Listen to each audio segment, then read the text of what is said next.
নহ'লে জুৱা কোমৰাটো হ'ব লাগে। জহা কোমৰা। জুৱা কোমৰাৰ লগত গাহৰি খাব লাগে নে? জহা কোমৰাৰ লগত খাবি হাঁহ মাংস। কোমোৰাৰ লগত হাঁহ মাংস খাব লাগে। নহ'লে আৰু মাটি দালি। গাহৰি মাংস তিল লগত খাব লাগে।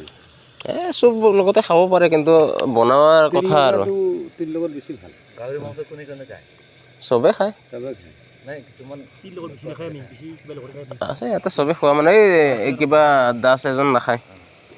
নাখায় মানে ইও খায় কেতিয়াবা। এই বেমাৰ হোৱাৰ কাৰণে। বেমাৰৰ কাৰণেহে। ঠাণ্ডা কালা জুইৰ ওপৰত বহি আছো। আজিকালি খাই এনতে একলা না এইবিলাক কিন্তু ইয়াতে একটাই ভাল লাগিছে এতিয়া জংঘলী গাহৰিটো খালো যে